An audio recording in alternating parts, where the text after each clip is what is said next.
I'm sure everybody's anxious to know, or even was curious if I would be here today. I be with some people. Hang on. That's all I see is coffee cup in your arms. Okay. So yes, last week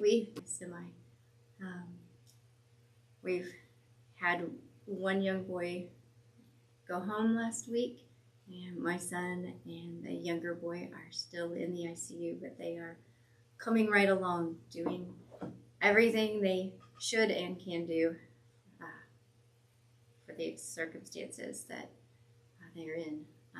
It's going to be a long road, but we're going to get there. And boy, oh boy, when I said the week before that God is walking me through this book in real time, He's walking me through this book in real time. And lots of monsters this week. Not so much in the prior week, but this week several have really confronted me. And it has been a comfort to know that's all they are. They are just monsters. It's not real. They are lies. And trying to find the quiet time away from all the visitors, the doctors, the nurses, to kind of investigate that has been a little hard, but at least I've been able to somewhat compartmentalize and say, this isn't what it feels like. This isn't what I think it might be. Just give it some time and you'll get to think about it and find the truths. So in all of God's timing, in everywhere, even starting this study and walking through this book again, even though I've done it once before, but having a group of people that love and care and pray to walk through this book together couldn't have been a better time. And so let's just open with a word of prayer quickly, and then we'll start talking, because this was an excellent chapter. This was the one that I've been really waiting we could get to, because from here out begins a lot of the work. You know, this really describes some things, and I'm excited for the information to share with you. So let's just open quickly. Lord, our heavenly gracious Father, what a weekend, what a week. We've had Holy Week, we've had Maundy Thursday services, we've had Good Friday last night. Today is just the calm where the dust settles before the celebration of your risen Son tomorrow. And just having a Holy Week to walk through has been amazing and comforting. And we just ask that today the words in this chapter open up, that they resonate, that we can find understanding in them. Every chapter has so much to unpack, but I feel like this chapter is the one I've waited for and is so freeing. And I thank you just for the ability to be here today and to go through it and talk about it. And I pray that those watching, those here today, walk away with even yet more renewed hope for the fight and the struggle they have each day, and that tomorrow will bring an even sweeter celebration. In Jesus' name we pray. Amen. So what did you think about the reticular activating system and what that does? Were you able to see some of those, your own bloodhounds going out and collecting information, though it may not be the right stuff, but it's what they were trained for? That's what you perceive. Yeah. Well, let's dive in, because this was kind of like the culmination, like the aha moment of the first 3 chapters that she tries to get to.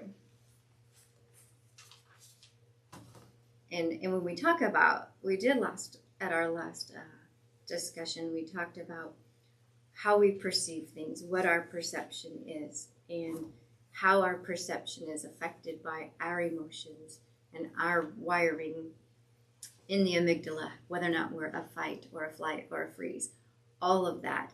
And then she opens this chapter with this statement, quote from Wayne Dyer: "When we change the way we look at things, the things we look at change." And that is so true.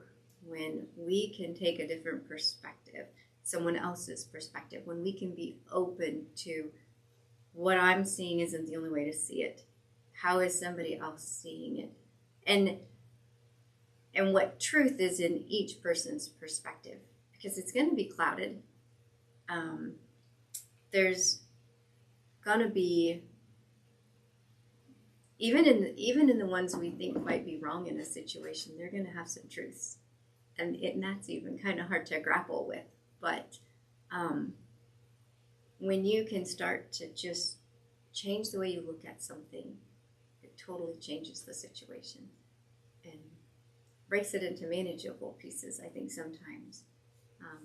I don't know if that struck anybody any differently, if that she brings that back up later, that quote. But I think with me, I always had a certain outlook on the world and more of a conservative type perspective. And my kids, as they've grown up, have been more, and I hate to use the word because it denotes a lot of connotations, but more liberal. Maybe not necessarily something that I always agree with, but I think because they're my children, I listen a little bit more than I do to someone else that might have the same perspective. So as I listened, they were saying things that maybe I don't always agree with, but I could see some of it more from a different perspective. Yes, yeah. And that is that emotional. Mm-hmm. The emotional part of our amygdala allows us, because you have a tie to them, you can do that. But if someone that would have the same opinion, the same thoughts, there's not the emotional tie, so up comes. Yeah, it's like, no. Right. And I agree. I agree with that. I have two boys, 21 and 26, and especially the 26-year-old. He's had lots of exposure to a very liberal world, and I understand that connotation takes a negative. Are we going to get political? Democrat versus Republican, and all of that. But he and I have discussed things from this book since I'd read it years before, and I've discussed with him about perspective. I said, let's just take all the titles away. Let's just let go of that. And let's talk about what is at the heart of what this party is looking for. And what is at the heart of what this party is looking for. And he doesn't identify one way or the other in either party. He hates any of it. But he leans more towards resonating with some of the ideals in a more liberal party. But where his heart is, and where my heart is, but we differ on a few other things, is we just want the best for our people in this country. Right. We want everyone to be cared for in the best way possible. And how do you bring a government about to do that? And, it's a messy thing. We probably fall more along the lines of a third party or a libertarian party, and that's a messy party. Because, so this certainly is just learning to step back and change the way that you look at things. It was a tough election season when things like that are so heightened, and so you're exactly right. Being a mom, you're more open to hearing their perspective on it and seeing where they come from and why is it that they think this is the path to go. And he finally was like, yeah, I can see the good here. We could see the good here. When you look at just when it comes down to it, I really think the bottom line is people really want good for others and for themselves. And we just have to find that. We have to change our perspective to find that. So the reticular activating system, that is one of its purposes is to manage and monitor the information that gets our attention. So it's going to sort all that out and decide, do we pay attention to it or do we not? Do we let that go by us or does that grab our attention? It filters the stimuli, and it only brings to our attention data that we need to survive. What our body has decided, food, shelter, at some point, sex to be able to keep the line going, to keep life going, and safety. So that's its job, is to filter everything else out and only look for the things that we need to be paying attention to that would jeopardize those things, or provide those things. Fear because it's being jeopardized, or relax because that needs being met. So that is all its job is to do, and that's at the beginning of life, of our young life. But then as emotions come into play, things become significant to us. Our relationships with our siblings and our parents, our friends, and so then our little RAS system. That's kind of redundant. RAS is SS system. Anyways, it has drawn significance to those relationships. So now it's going to filter, making sure we get information that keep those relationships safe as well. And part of it, which we just kind of broke down, is instinctual, and part of it is conditioned. So obviously the relationship side of things are the conditioned part of our reticular activating system, and it is going to, what we've applied significance to, that's what it's going to filter. And then the instinctual side are those basic needs that we have, and it's going to filter those. So instinctual, where is food? When do you feel chemistry with another person for a relationship, be it for, just a friendship or deeper?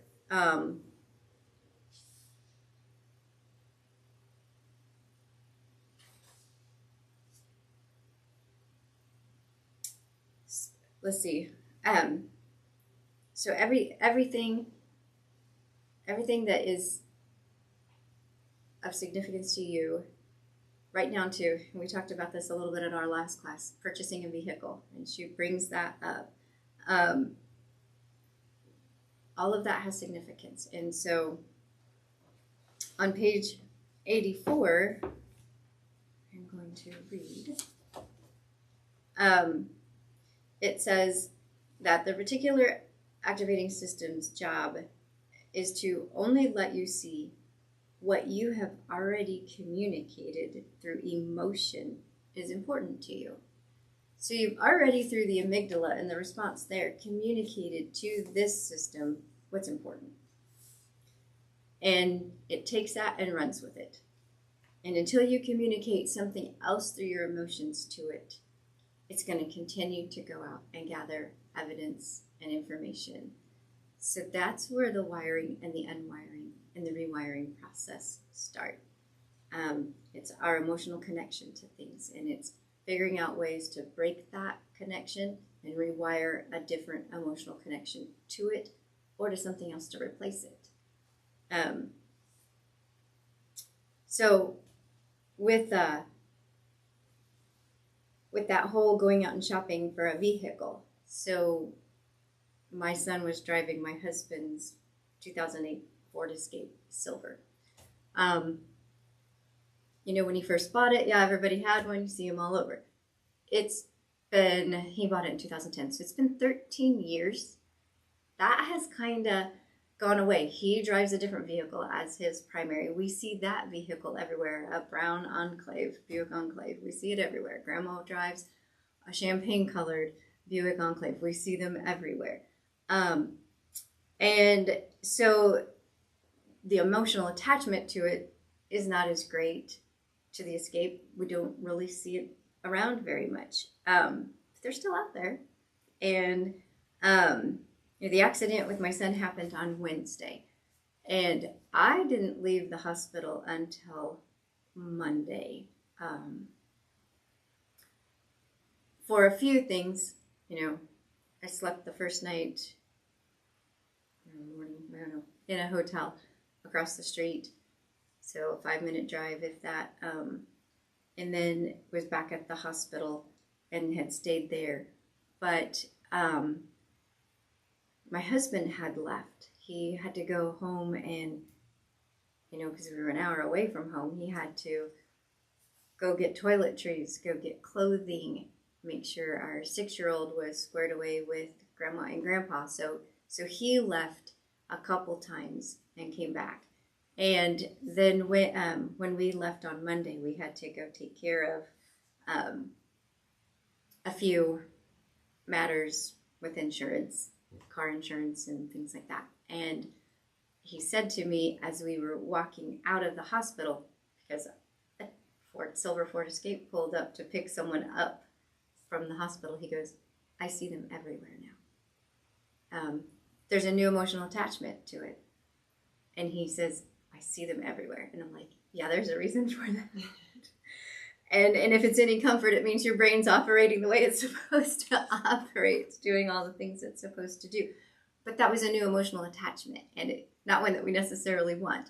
But it'll dissipate again, and we won't see them everywhere. But yeah, right now we see them everywhere, along with a blue semi truck. We see blue semi trucks everywhere. And I don't know if we're even more in tune to reckless drivers. And there wasn't any reckless driving in this accident so far, from what we understand from the police reports that have been shared with us. They are trying to recreate the accident to see if they can gather more information. But at this point, there wasn't evidence of reckless driving. But I think it's just that when someone drives like that, it's why? Why would you even consider that? You have no idea where that can put you. But yeah, I'm anxious for the day that those don't stand out so much when I get in the car and go somewhere, because I don't like to see those at all. But then she also talked about, it's not, the vehicle was a great example of when you go buy something. But there are so many, you go shopping and you see this really great outfit and you're like, oh, and you buy it. And the next thing you know, like in a week or two, you see somebody else wearing the same shirt. It's like, I hadn't seen that on anyone till I bought it. It's not like I saw somebody at church wearing that. I'm like, oh, where did you get it? And then I go buy it. So it's the way that what she calls our mental bloodhounds work is so powerful. She also brought up certain numbers of significance. Do you guys have any numbers of significance? Like dates? Dates, yeah. I have a few I listed. It's ironic because I'm divorced now, but my wedding anniversary is still, every time I hear that date, it's like, oh, it's my anniversary. No, it's not. Right. But, yes. Yeah, it's still in my head. In your head, yeah. There's an emotional tie there, positive and negative, so that's going to float for a while. So my husband and I, when we were in high school, we had an English teacher. And I don't know, maybe he was toying with this whole reticular activating system and things, but he gave us a story about some very significant things that had happened. And every time another thing happened and another thing happened, it was 4:44 in the afternoon. And that number was just, and then he goes, and then I would just look places and something would cost 4:44, or, he'd see the numbers everywhere after that. And so, of course, after he has shared that story with us in high school, we start seeing 4:44 everywhere, because now our attention has been drawn to that. And our class was ornery, so we would stage things in his room with 4:44 throughout the whole school year. And even I hadn't thought about that number in such a long time. My husband and I, we met when we were 12 in the Junior Symphony in Topeka, Kansas, and so we grew up together from that point on. We dated in high school, but our senior year, his dad took a job in Colorado, and that separated us. He stayed through graduation, but the day of graduation, he left for Colorado. And we tried to stay in touch, but there was not social media. His dad's a cardiologist. All numbers were unlisted. Places took us away from each other. And he married, I think, in, I don't know, not for 98 or 90, I don't know, I might have that completely wrong. I was only married a couple of years. I married, divorced, married again, divorced, and it was after my second divorce that he found me on Facebook. And as soon as we started to just catch up, guess what number started popping up all the time? 444. And so we've joked with that off and on throughout the last 12 years. And then for him, the number 1023 brings huge significance. It was the date of his kidney transplant. And so that number pops up. We see it on the clock. And so we'll screenshot it on our phone and send it to each other. We just find it in a variety of places all the time because it has emotional significance. And then our wedding anniversary, February 19th. And so we see that a lot as well. And that was a significant enough number. Like I orchestrated with our pastor that was doing the wedding that we'd have it all said and done at 2:19 on February 19th, so we could kiss at 2:19 on 2:19. so there's lots of, that kind of stuff, just it wires in and it sticks. And so that is where she says on page 85, our brains adapt to every situation, and what is experienced with strong emotion gets the attention of that reticulating, activating system. So that's where she says when you're starting to feel that strong emotion, that's where she's like, step away from that and evaluate. What are you going to grab hold of? What are your bloodhounds going to go out and get? The right evidence that speaks a truth for good wiring, healthy wiring, or are they bringing you evidence that supports a lie that is flaring up that emotion? So that's where the work begins. What are we training and feeding our bloodhounds to go retrieve? And that's where the wiring process and unwiring process starts. I'm going to flip over here to page 86. In the paragraph that starts just a few lines down, she says, additionally, because our thoughts are steered by neural pathways created previously, we typically notice only the truth of what we already believe. It's called a confirmation bias, and Josh talked about that the last class. This falls into the habit of thought we discussed in the chatter chapter. We see what we've always seen and hear what we've always heard. So you get into arguments and you'll say, you always do this, or you never do this, because that's what we have trained our bloodhounds to go get information about. They always do this, and they never do that. And our bloodhounds aren't looking for anything else. So do you see where the rewiring process can start? Give your bloodhound something else to look for in that person, in that relationship, in yourself. I always do this. Why am I always doing this? Are you always doing it? Or is that what you've allowed the bloodhound to bring you? Start to look for when you aren't doing it and make big mental notes. Jump up and down, get excited. Woohoo, I didn't do it, because it's that emotion that wires it. And feed that to your bloodhound to start bringing you evidence of when you don't always, or when you did do something you thought you never do. That is why you will hear therapists say the always and never statements do not apply and are not true. and we have to get away from those. What we have to talk about is when you do it, how it affects me. Not that you always do it, but when it happens, this is the emotional effect. And that's why it's such a huge deal, because of the emotional effect it has. And that's all I ever see is that you never ever, or you always do these things. So getting that perspective is really a huge breakthrough, I think, in being able to change the way we view things so that the things we view change. Does that make sense? Good, I hope. So she goes on to say that when we were young, we embedded with emotion the lie that we weren't good enough or that we are unworthy and unacceptable. And without questioning, the RAS only lets the data supporting that truth in. It doesn't question what it's been told. Dogs don't question what they've been trained to do. They just do what they've been trained, and they get a treat when they're done. So that system's no different. It doesn't know to do anything other than what we've trained it to do. So we have to retrain, and we can.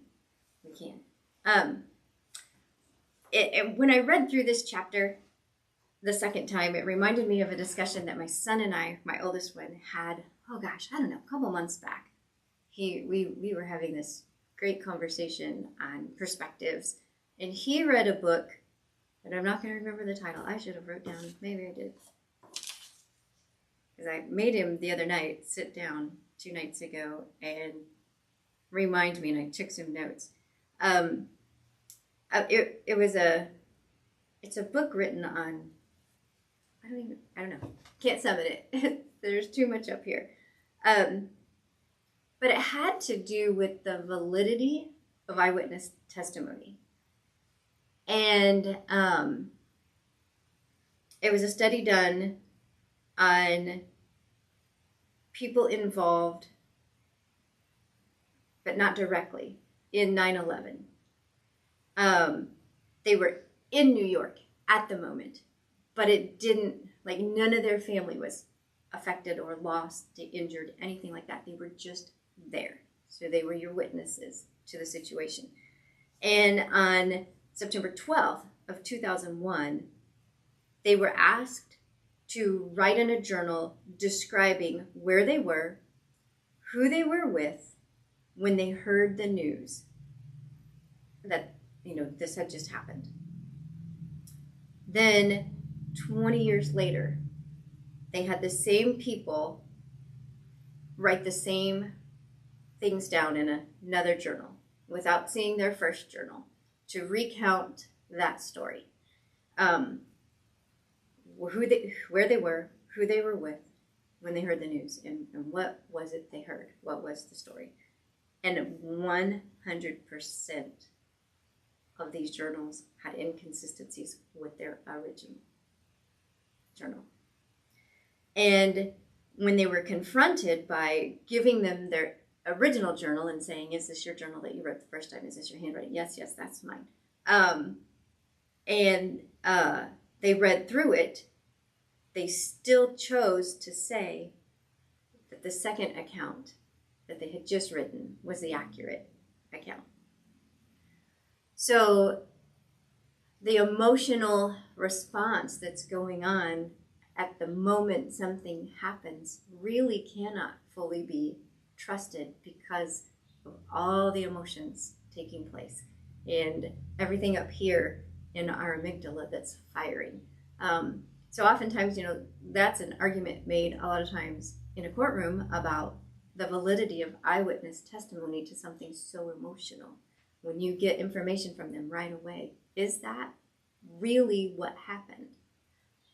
Or is what happened later really what happened? And that's where the study went on. So the brain and our memory is very malleable. And by malleable, I mean bendable. Metal that you can bend is malleable. So,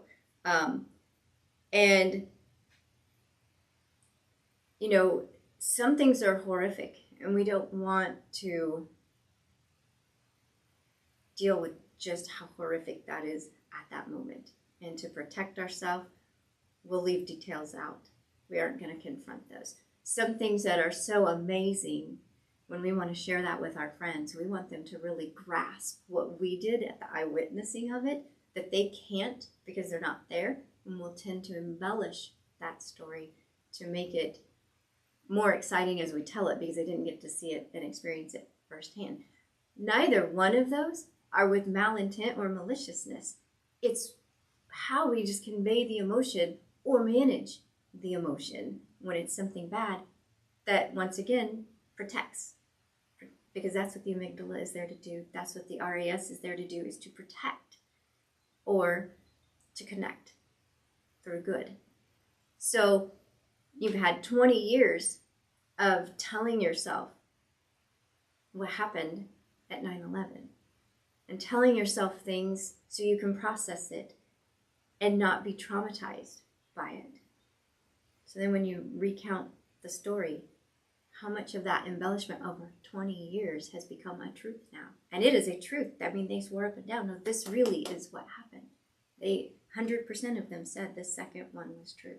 100% had inconsistencies, and 100% said, nope, that second one is the truthful one. Which is it? Is it more truthful because they've had time to step outside of the emotions and really evaluate what really did happen?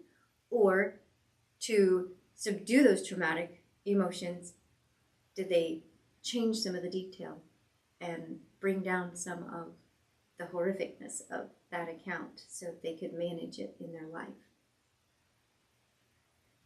And then that's what you ask jurors, of all things, to be able to say, without a reasonable doubt, that person's guilty. When you're taking an account from people that have gone through such emotional things and are on the stand giving testimony. So my son said that anytime he ever gets called to be a juror, he will be bringing this book to say, I don't think any of us are qualified. But he doesn't want to have to be the person to sit there and choose without a reasonable doubt, did this person really do what's being said about this person or not? Did they not do it? You know, are they on the defense that they didn't? He's like, knowing what I know and how our brain works, I can't be someone that votes for a sentence that comes on someone's life. And I totally got that. And then I thought, man, how does anybody ever go be a juror to make that determination? But somebody has to do that job, but he has said it will not be him. And after that conversation, I totally get that. So yeah, it was, so we were talking about this class coming up, and I'm like, if you haven't jumped on and caught up, because every time I teach a class, he's had to travel and be driving somewhere. Either he was traveling here to do some repairs at his rental, or he was now traveling back to Virginia after that. And he's like, oh, if they're recorded, I can catch up. So after our discussion the other night, he said he was going to get his chapters read and catch up. But I just wanted to bring that into the discussion because I felt like that was, you know, so powerful, that study. And they said that, like, once you hit there's a sweet spot, like after 6 months, things really start to drastically change in that story. So it'll be closest to the original in the first 6 months after it happens. But after that, it really comes away from that. So when your kids are telling you something, and I've even heard that. My boys will recount something from when they were kids, and I'm like, that is not how that went. But from this book, I've already known that's their truth. That's what, they're not sitting there telling me a lie. It's just that's their truth. So I'm hoping that after this study and they've read this, someday we'll get to have coffee and I'll say, remember this one story? Can I tell you the other side of that truth? Let's see if you remember it a little differently. None of them were bad, but some of them I'm like, But then too, it could be me that at the moment it was emotional for me and maybe I didn't get all sides of it. So it'll be kind of fun at some point after all of this to going through this book study, and they've caught up to, I don't know, by then what, Thanksgiving when they're home. talk about some of those childhood stories and just see where our brains have brought that in differently, where our perspective was, and be able to have fun with that. I think it could be a fun dinner topic. Anyway, just food for thought there for everybody, and no pun intended on that. So, let's see, where else? Okay, I am, just because I know right now I don't have the mental capacity to sum the rest of this chapter up with the detail that she does. So I am going to read from the mental bloodhounds part through the chapter. I'm going to stop and discuss a few things along the way, but I am going to read that because I just don't think I can articulate what she does any clearer. So starting on 87, she says, our RAS are like mental bloodhounds. Hey. Because that is what it does. The original emotional eye. Oh, I didn't even realize we're sitting in the dark. The sun was coming right through the window. Dressed up like the truth is given by the monster to the bloodhounds.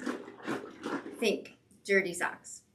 That puts the bloodhounds on the hunt for any supporting evidence to prove only what it was told, the lie. The monster, through chatter, will make sure that it does. Throughout our lives, this is what keeps the lie alive under the bed.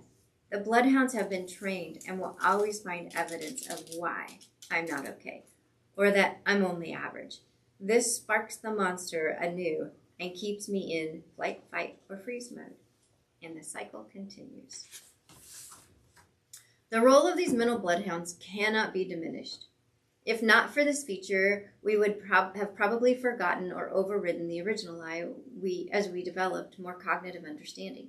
However, our unconscious minds are not naturally connected to time or logic. We believe anything processed with strong emotion as true, even if from a 4-year-old. Fire and wire, remember? Unless there are new emotional pathways to rethink and rewire our interpretations, we are still the 4-year-old wondering as if we are okay. So then she goes on and she talks about this little story about Viola and Ruth. What did you think about them? I have to be honest. Okay, when I read about, is it Viola that, everybody loves me? And and why wouldn't they? Part of me thought, someday she's going to hit floor. That's the truth. But I also wonder, what was her upbringing that she felt so loved that she had that confidence and just was not concerned and worried about all the negativity around her. It'd kind of be nice to live in that bubble a while, but I also thought reading that's kind of a dangerous bubble to live in. I felt there was arrogance and conceit, but yet on top of it, everyone still just, from what she says, loves and enjoys her. There wasn't any talk about if they saw that as arrogance or conceit. There was nothing said about that. But somewhere that's what got wired in. Everybody just loves to be around me all the time. And why wouldn't they? I thought, wow, and maybe when she'll be able to live that way until she's old enough to have the logical side kick in, so that when that gets dispelled, she's not totally flattened. She can think through all of that. But then I really loved and resonated with the story about Ruth at church. And that's more where probably most of us resonate and sit in our own lives. She adjusted her girdle before sitting down, while these girls in the choir giggle about a gentleman behind them skipping, and internalized that as they saw her do that and laughed at her.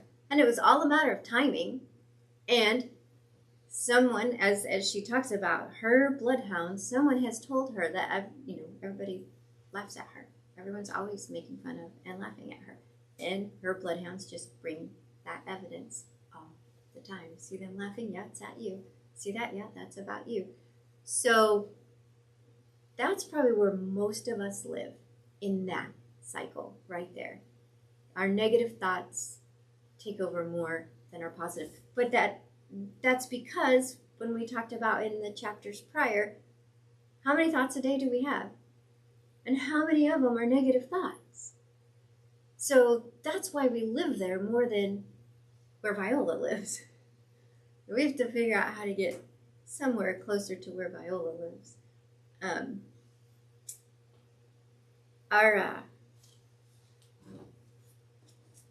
On page 91, where it says our interpretations about ourselves will dictate how we see everything in life. And yeah, so the young girl, I'll just read on page 92 where that's repeated. Our interpretations about ourselves will dictate how we see everything in life. The ridiculing teenagers pushed that button for Ruth, and offense was taken where none was given. Such is how it goes. The bloodhounds will show us what we have told it is true. The knee-jerk reactions from these interpretations about ourselves will decide how we interpret all situations in which we find ourselves. Viola, everyone loves me, why wouldn't they? Ruth, everyone laughs at me, why wouldn't they? Our truth is decided and embedded by our young, illogical selves. If any situation matches our predominant belief, that information is let in. If it contradicts our predominant belief, we won't notice it. That's the mental bloodhound's job. This also holds true for what we believe about others. If we believe our spouse is a slob, we will notice only the times they leave their dirty clothes on the floor. We won't notice the times they pick up their clothes. Our labels can keep people locked in the truth that doesn't serve them or us. As long as we see them that way, not only could it be the case of our not seeing contrary evidence that is there, but they could feel this truth emanating from us subverbally and be discouraged from changing. Here are some examples. Oh, my son, he is so rebellious. My daughter, she is so mouthy. My boss is a jerk. He treats me like crap. My mother-in-law is such a control freak. This relates back to the Wayne Dyer quote at the beginning of the chapter. When you change the way you look at things, the things you look at change. When we give a new truth to our bloodhounds, the evidence shift is amazing. You will start noticing things you've never noticed before, just like the example of the red Vidukka Jetta. Everything in your world will shift. You will feel lighter and happier when you come from a new truth. What would happen if you started seeing yourself with a new truth? That you are unconditionally loved and worthy. What if you were to reprogram your early wiring with this message? Chatter won't help that happen easily. But remember, don't fight your way to this truth. I will share how to rewire in Chapter 8, but there is a way, and it can start now. It starts by looking to find the truth that you are intrinsically and unconditionally loved. Look at yourself like you are 4 years old again. Would you love your 4-year-old self? This is an extremely emotional process, as it needs to be, to accomplish new firing. But remember, that's who needs your love now. So we've talked about what causes those connections is emotional. Emotional experience is good or bad. So yes, that's going to be an incredibly emotional process because you need it to be. If you want that wiring to take hold, if you want that to stick, there's going to be blood, sweat, and tears over changing those wirings. And so what she says about relationships, what we believe, this also holds true for what we believe about others. When we're thinking emotional, those things have emotional ties. When there is a struggle in a relationship with someone, that struggle is emotional. And so those bloodhounds are out, only bringing you that information. To change that, you're going to have to refuse to believe that negative information and look for when they don't do that and when they do something else. And you're going to have to tell your bloodhounds, that's the information I want. Go get more of that. Another way, let's look at it too, a pastor back home in Kansas said, water what you want to grow. find you if they leave their clothes on the floor all the time and it drives you crazy in their slob, when they pick it up, you need to notice and water that and thank them. And when they leave them on the floor, just pick it up and smile and say nothing negative, so that you're not hurting what you're trying to get to grow. Or, I mean, you can leave it, just don't be angry over it, because it's a choice to leave it and wait for them to pick it up so you have an opportunity to give praise and to start that rewiring. So that's the homework this week. That's, several monsters have awoke for me in the past week, but I still know that I have the main one that we talked about at the beginning, where my biggest monster was feeling that I have value, that I bring value to the table, that I am valued by others. That seems to be the area that I'm walking right now, working on. Some of the others that it has awakened, the one that I found, I couldn't find all of my journal or all of my notes, but I'd stumbled across a few, and I do remember that the one that I dealt with when I went through this book before was feeling loved, that I am loved. So that one is definitely out there right now trying to resurface, and I know better. But finding evidence, finding truths that you can step away from yourself and say, I know I have value because people ask me questions. If they didn't value what I had to say about it, they wouldn't ask me, right? But I have to get outside of myself and remind myself. Duh. So every time someone asks me a question, I have to tell my bloodhound that's the information to bring that lets me know I have value. They spend time with me.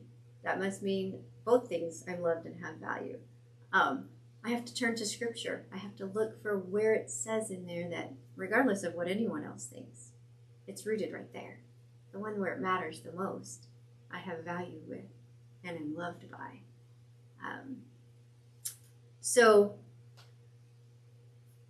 you guys have had time, 3-4 weeks now, to start looking into what is your number one monster that likes to growl the loudest and cause all this chatter. Write a list of all the things it allows you to believe that are negative. Then next to that, find the truth and write those. And that's the part you're going to focus on. You're going to start to look for evidence. Look hard for it. Sometimes it's not hard. Sometimes it will come. Pray over that. Ask the Lord to show you. He'll show it to you. He'll give you the evidence you're looking for. But we have to be willing to look. And we have to also know when these things come, oh, that's the lie. I have to retrain the dog. Come here, little bloodhound. Let's go find a truth. And retrain that. In your relationships, where there is struggle. What is that struggle? How can you rewire that? And, they're busy working through their own monster. And in meaningful relationships, your children, your spouse, you've known them long enough, you know their story. You can probably figure out what happened back in a childhood story they've told you that's created what's going on here. And you'll be able to see that's their monster. They're operating from the monster right now. And that gives you a compassion. It gives you an ability to go, not about me. They might be acting like it's about me. They might be arguing with me right now, but it's because of this. And you might be able to help redirect them to that, but at least it lets you take the offense off that you feel. And you'll start to see change, and more so in yourself than in them. But it still is change, and it softens and lets some of that abrasion in the relationships settle. So that's the homework this week, and that's some hard homework, and it's going to be work. It's going to be challenging. You're just going to need to sit with some of that for a while. It's not going to have transformed totally by next week when we get together, but some of you are probably still working on identifying monsters too. When we were supposed to do that for our homework in a week's time, we might have started to catch an idea about it, but we might not have fully grasped it. So these are all just processes, and processes take time. They can't be rushed. But that's the start. And more tools when we get to chapter 8. This was only 4, so it's like, man, we got to go 4 more chapters before we start to get into the process that she says, where she'll show us how to rewire. Yes, it'll go quickly, but we have a lot of work to do right now to just start looking for some new evidence, so that when she starts to give us the process, we have our evidence ready to go. So, if that makes sense. Josh, you joined in after the fact. Got anything to say? Bacon was good. Oh yeah, bacon's good. Bacon's always good. And bullpen bacon is particularly good. Don't know why that is. Anyway, I had a conversation with a spiritual director a year ago or so, and we were talking about the bloodhound kind of idea, because I was kind of I don't know how to. Everywhere I looked, I saw things that were not going the way that I wanted them to go. And he said, we noticed the things that we are looking for. He said, so this week, the next few weeks, I really want you to be able to come back next time with a list of things that went well, of things that you can see the activity of God in, rather than looking for the places where that he said, I want you to purposefully turn your attention towards looking for the opposite, for something else, something different.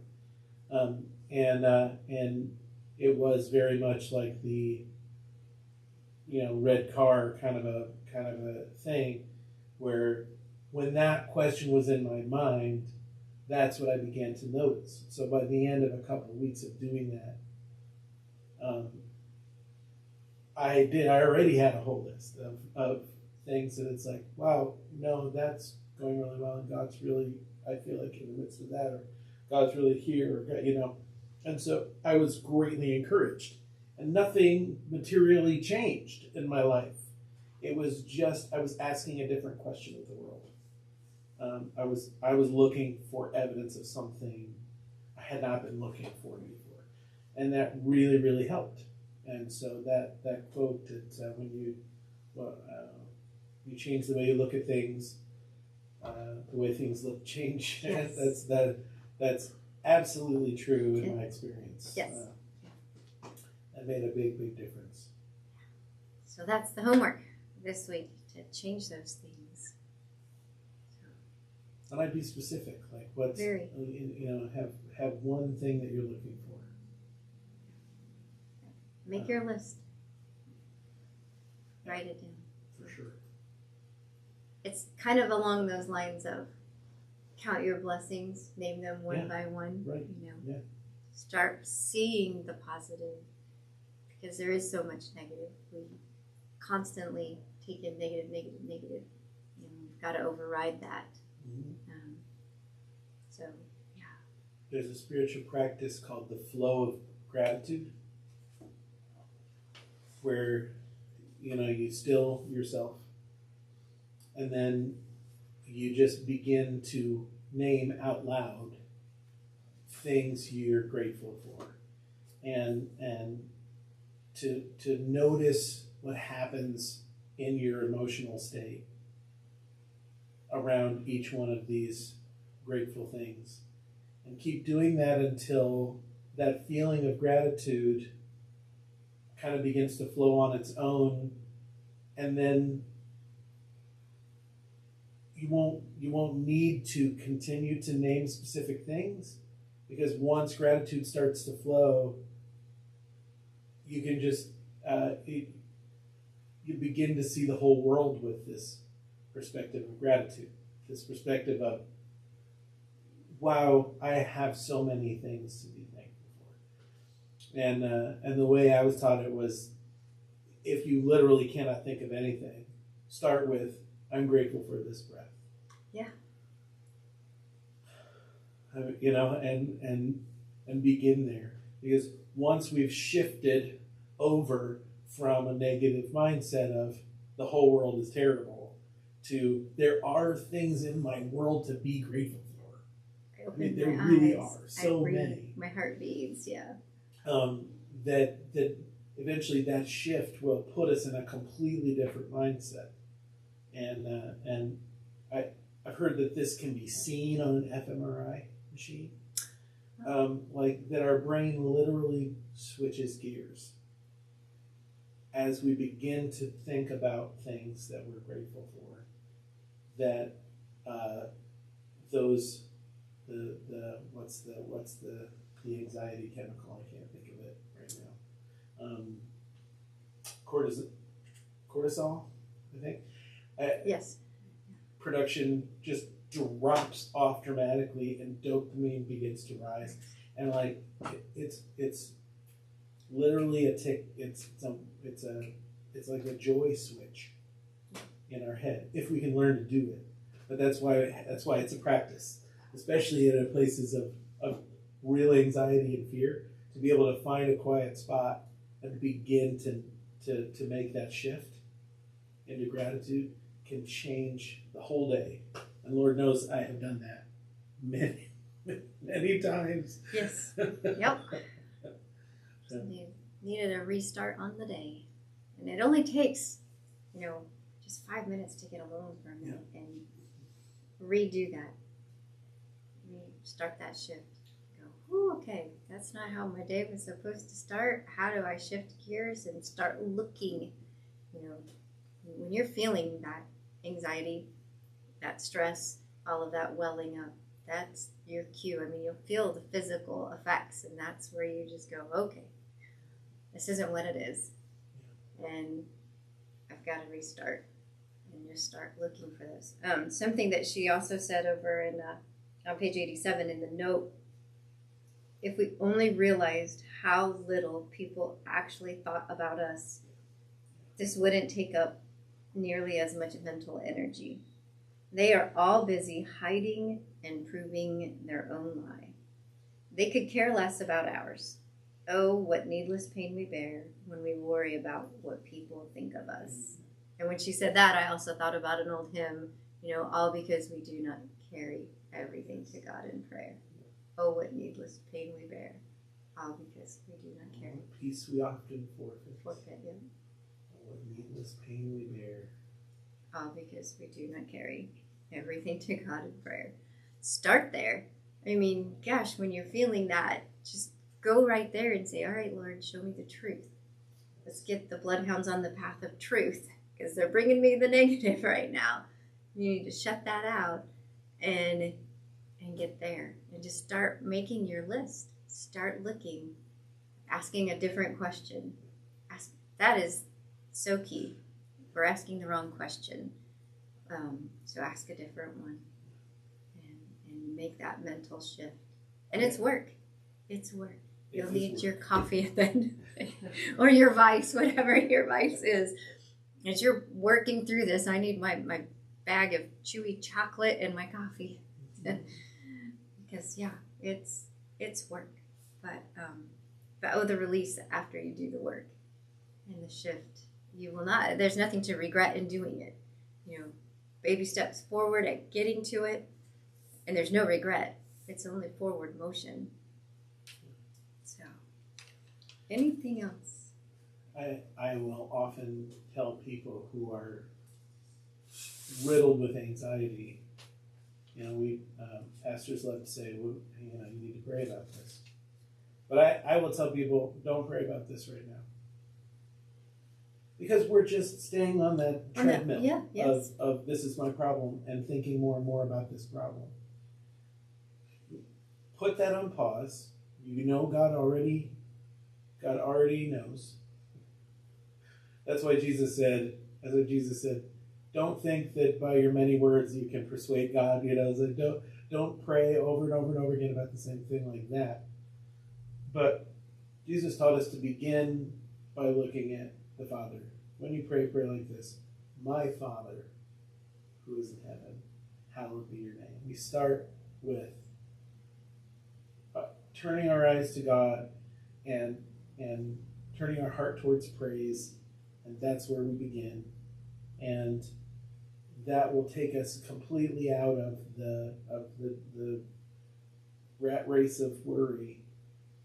And so we'll do the gratitude exercise, or we'll spend some time singing a worship song, or something to shift gears. And when we're not feeling that feeling of anxiety, when our perspective has shifted, then go back and talk to God about this thing. And you mentioned and brought up a verse. It's one that I've used so many times too. A couple weeks back, where Paul says, "Take every thought captive." Yes. Yeah. Take every thought captive, and cast it out. When you know it's a lie or it's negative, grab hold of that, and I'm going to think on it no more. And then you've got to make that shift right away, or you'll just keep dwelling. And if you try to pray about that, Josh is absolutely right, then that's all you do is keep repeating it. So take it captive, cast it out, and then grab a new thought. Quickly grab a new, make a new truth that you can grab onto really fast. And if it has to be on a sticky note in several places so that you can see it and grab it right away, start to dwell on that. Start to pray over that. Start to look for the evidence. Get your bloodhounds out searching for that. And then, come back later when the emotions are stable and not raw, and deal with that thought you took captive.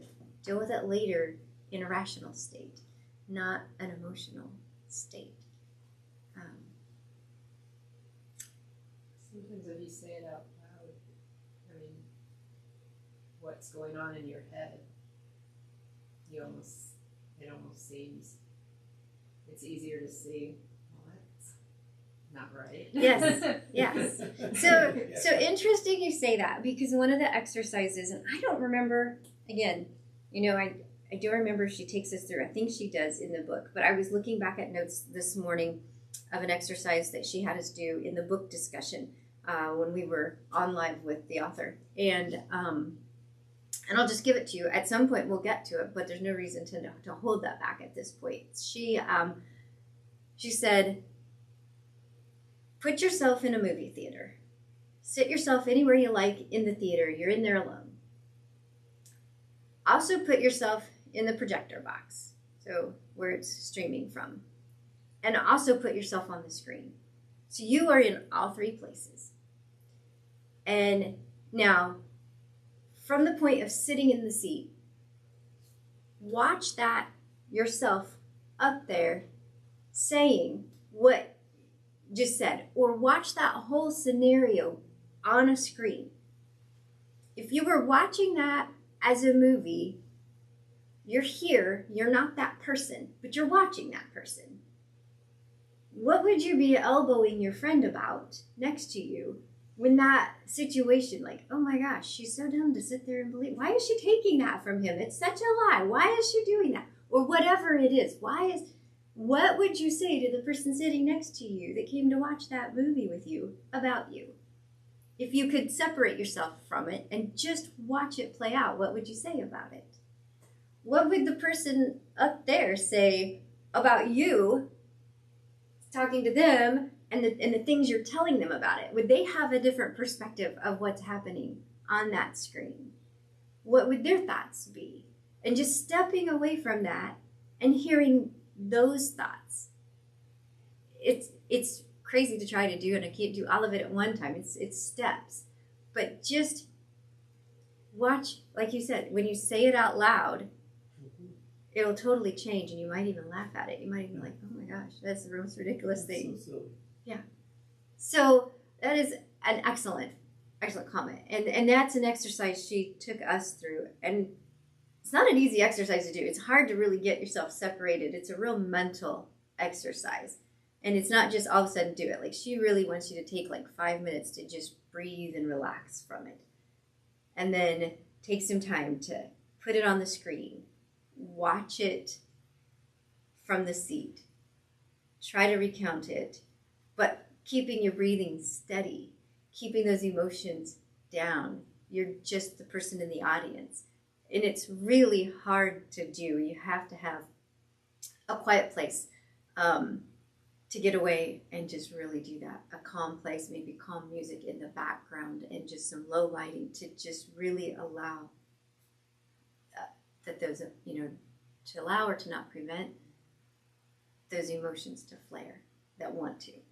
And to just be so neutral.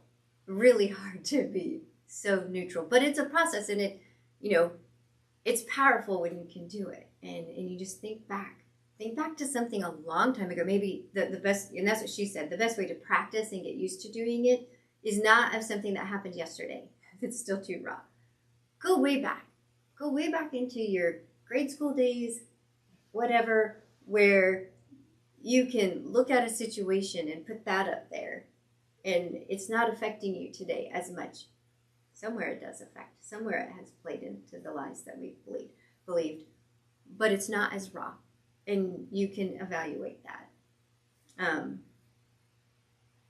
So that's a place to practice doing that before you can practice doing it on a right now situation that's hard. Somewhere she said in the last couple of pages of that chapter is, and maybe it was just in the very end of the sentence, and I might not have read it, but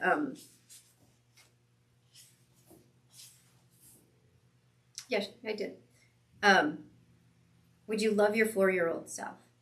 This is an extremely emotional process, as it needs to be to accomplish the new firing. But remember, that's who needs your love now. Your 4-year-old self, your whatever age self that got hurt, needs your love now. You've got to go back to that person and love that person. Go back and talk to that person. Put that person on the screen and say, this isn't what it was supposed to be. This wasn't intended. This hurt. It was just a lie. And explain to that little 4-year-old person the truth. Give them the truth and love them. And that's where the healing is going to start. And that's who needs the love. That is who needs the love in order to rewire all that we believe today. And to start making that shift in us today.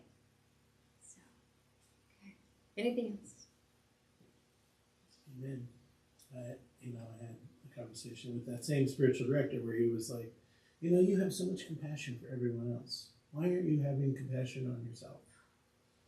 Yeah. And once again, and I've told him many times, I don't like you anymore. You need to stop talking.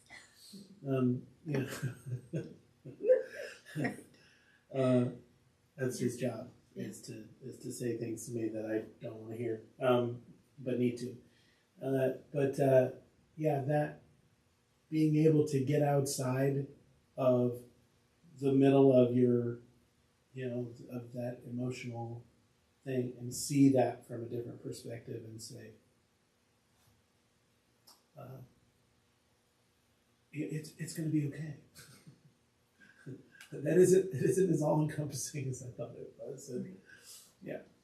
Well, the one where she talked in the last chapter, I think, where she said the thing that they're angry about isn't the thing that they're angry about. Remembering that, too, when people respond to you.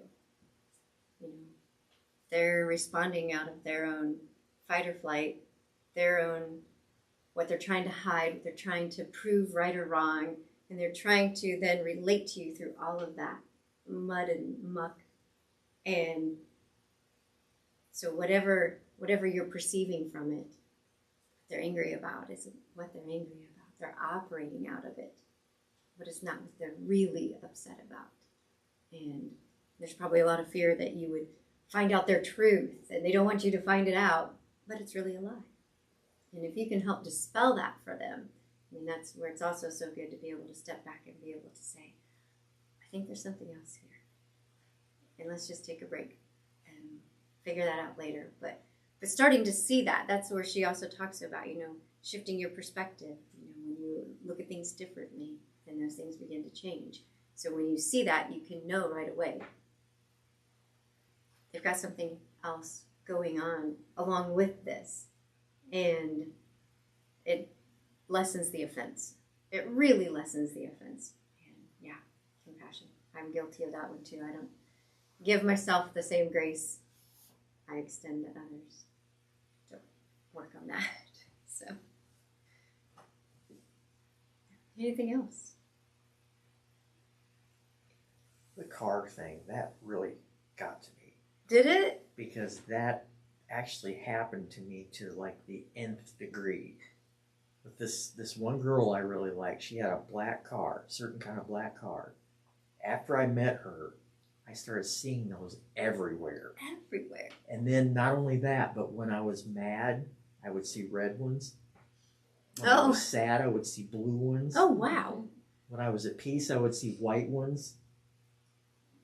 It was weird. That's incredible. And you obviously associate color with feeling. And so, oh my goodness. Yeah. And it still happens to this day. Yeah. Well, assign a new car to the color. Find your favorite car and start looking for the car in those colors. Then it won't have the other emotional trigger with it. But that's incredible. I have not heard that one before. That's amazing. That's amazing. But yeah, what a confirmation to the way our brains work and wire our emotions and our responses to emotion. So yeah, you'll have to go look for your favorite car in those colors and report back next week. How many times did you see your favorite color now in that favorite car in those colors? But it is, you will take note now. I mean, you'll be seeing all sorts of things now that you know to look for it. Oh my gosh, I always see this everywhere. Oh my gosh, I always see, and look for what is the emotional tie to it. And is it a good thing that you want to see it, or should you rewire that? And how to rewire it? How do you write a new truth to it? So yeah, maybe finding your favorite car in those colors would be a better truth or a better wiring, unless you don't mind seeing her car in all those colors.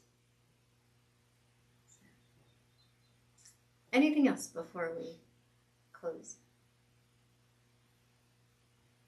If you have someone you can trust to tell what's going on in your head, that's also a good thing.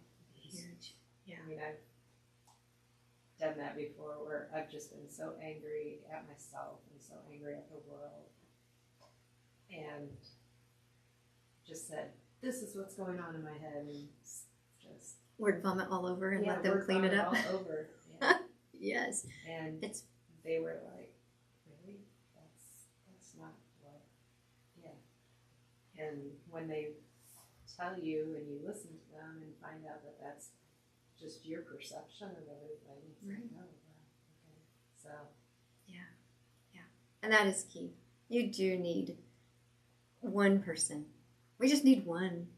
There's even research on that. We just need that one that we know we can spill it to, and they will love us unconditionally and shoot it back to us truthfully and help us gain perspective on it. Because the other thing too is when you're in an emotional thing, you're only grabbing what your bloodhounds are bringing to you, and you're not grabbing anything else about the situation. So to have another set of eyes come in and go, oh, but you didn't see this, or this going on as well. That is so huge. And, I told my husband yesterday, I called him because needing to have a conversation with the lead nurse that's taking care of our son right now. And I said, I can't have that conversation without you with me. And he goes, and it wasn't because I can't handle the information. I certainly can handle the information, but there's going to be so much. And I'm going to handle it to a point, and I'm going to miss details. And he can come in and not have, he's going to catch the other stuff. And he's going to be able to also be able to ask questions I forget that I'm going to want to ask. So he's like, yeah, absolutely. We will not have that meeting unless I'm with you. That's just having someone outside the emotional circle to be able get the rest of the details that the bloodhounds aren't collecting. His can collect them. So, because there's not the same, and it's not that he's not emotionally tied. I say our son, it's his stepson, but he's raised him for the last 12 years. So there is the emotional tie there, but it's also a little different than that mother's tie, So it's not to discount in any way what he cares about or feels for Lucas, but he can just be a little more calm about it. It's always good to have that separate. Yeah, he's got different bloodhounds than me. Right. So he'll collect different information than I will, and disregard things and I'll disregard things. This must be why I can't find things when my wife sends me to find them, and then she can just walk in and there it is. Right? Yes, her bloodhounds can just. I'm going to blame the bloodhounds for that. You can let her know. She needs to know. I'm not just blind. Right. It's the bloodhounds. Yes. Okay. Well, great. Well, good. Well, thank you for joining us online. We'll see you next week.